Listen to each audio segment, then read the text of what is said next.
Assalamualaikum. Welcome to my YouTube channel M for Mathematics. I hope all of you are doing great. So, as you know, we have started New Secondary Mathematics Book 2 for Class 7 and we have on Chapter 2, question number 2.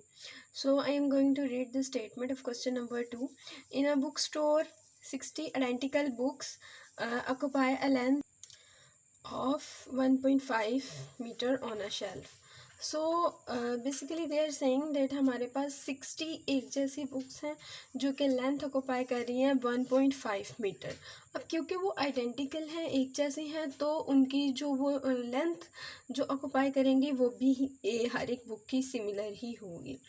तो first part में हमने find out करना है length occupied by 50 such books on a shelf. अब हमने length find out करनी है कि हमारे पास 50 ऐसी बुक्स जो हैं वो कितनी जो है लेंथ ऑक्यूपाई करती हैं.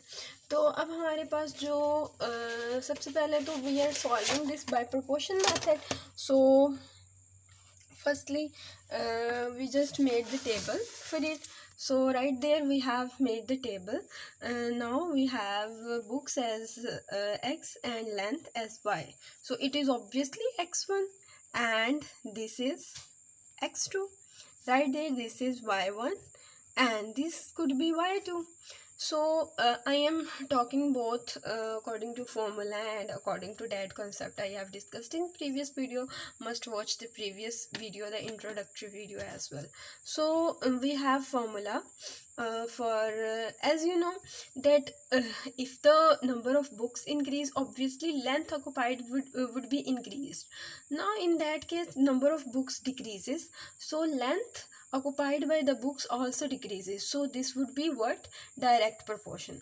Now formula for direct proportion is x2 divided by x1 is equal to y2 divided by y1. Now as we have to find this y2, this x is unknown, so we do what? We write it like y2 divided by y1 is equal to x2 divided by x1. So actually right there the requirement is just y2 which is x. So we do what? We do right there y2 is equal to x2 divided by x1 multiply by y1. This is the case. This is what we do. We just make this 1.5 multiplied here. Okay. So यहाँ हमने ये हमें पता चला कि जो relation है वो डायरेक्टली प्रोपोर्शनल का रिलेशन है. तो अब हमने फॉर्मूले के अकॉर्डिंग रिएक्ट किया. y2 is equal to x then divided by y1 क्या है 1.5. या फिर हम ये कर लें तो यहाँ पर हम y2 लिख देते हैं x and is equal to x2 है हमारे पास 50 डिवाइडेड बाय x1 है हमारे पास x1 है हमारे पास 60 एंड मल्टीप्लाई बाय y1. तो y1 हमारे पास क्या है 1.5 मीटर. और हम ये भी कह सकते हैं कि हम सिमिलरली ये जो है हमने पहले इस फॉर्मूले में वैल्यू पुट की एंड देन हमने तो हमने उसके बाद जो है वो इस y1 को यहाँ पर आके ये डिवाइड हो रहा था, यहाँ पे आके मल्टीप्लाई हो गया. या फिर हम इस तरह करके डायरेक्ट भी इसमें पुट कर सकते हैं. अब आपके पास ये 1.5 है. अगर आप इस पॉइंट के एग्जैक्टली नीचे 1 आप बिकॉज इसको फ्रैक्शन में कन्वर्ट करना चाह रहे हैं, यहाँ हमने 1 लगाया और इसके बाद जितने भी डिजिट्स आ रहे थे उतने हमने ज़ीरोस लगाए. इसके बाद 1 डिजिट था तो हमने 1 0 लगाया. अब यहाँ पर हमने 0 को 0 से कैंसिल कर लिया, हमारे पास 5/6 बचा ये एंड इसको हमने फ्रैक्शन में कन्वर्ट कर लिया. देन 5 1 ज़ा 5 एंड 5 2 ज़ा 10. ओके. सो अब ये 15 है तो 3 2 ज़ा 6 3 5 ज़ा 15. तो आपके पास 2 × 2 4 देन 5/4. अब आपके पास ये इम्प्रॉपर फ्रैक्शन है, हम इसको थ्रू QRD प्रॉपर फ्रैक्शन में कन्वर्ट करेंगे. हमने इसको 4 1 ज़ा 4 देन 2 4 2 ज़ा 8 2. हमने अब पॉइंट लिया तो हम यहाँ पे पॉइंट लिया है, हम यहाँ पे 0 लगा लेंगे क्योंकि हम ऑलरेडी पॉइंट ले चुके हैं तो हम यहाँ पे भी 0 लगा सकते हैं. सो देन 4 5 ज़ा 20 and the remainder is 0. So answer for this is 1.25. So length of 50 such books is 1.25 metre. तो अब हम इसके सेकेंड पार्ट देखते हैं.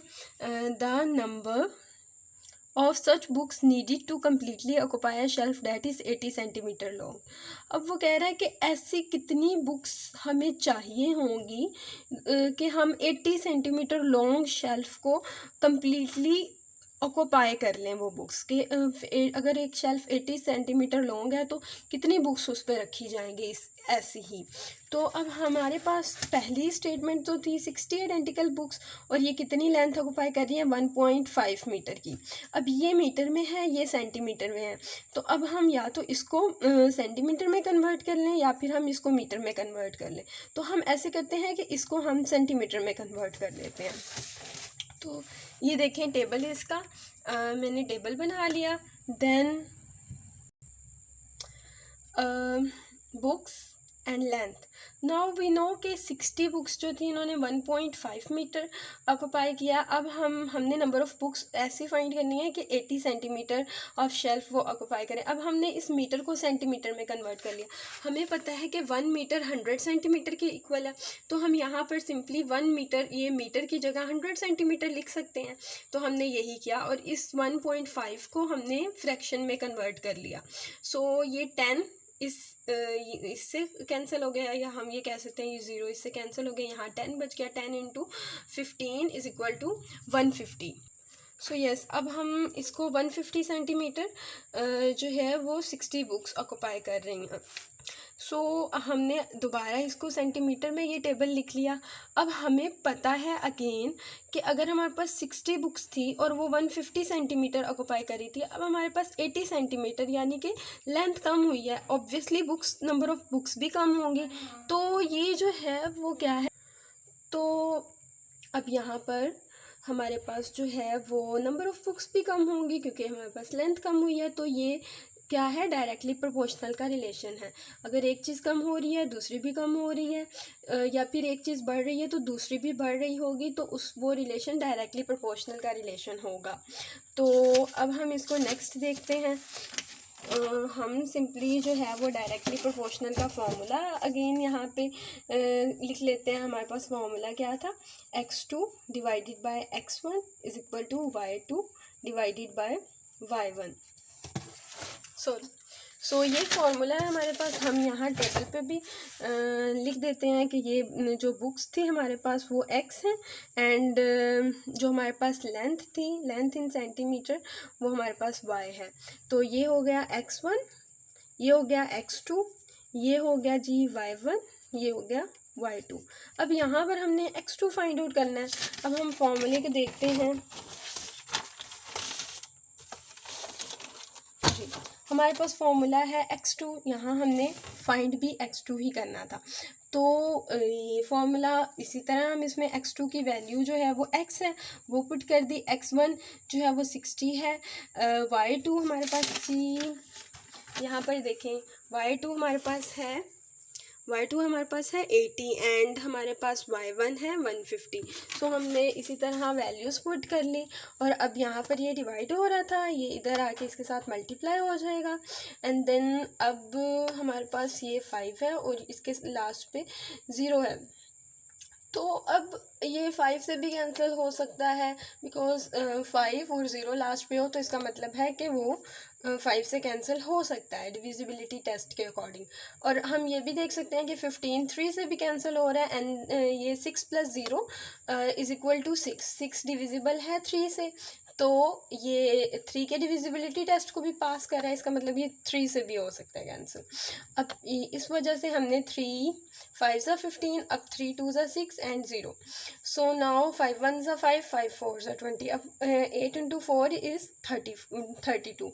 So we have 32 such books which occupy 80 centimeter of a shelf of 80 centimeter. Okay, so हमारे पास क्या है जी कि हमारे पास 50 जो बुक्स हैं, 32 जो बुक्स हैं वो हमारे पास 80 सेंटीमीटर की शेल्फ को कम्प्लीटली ऑक्यूपाई कर लेती हैं।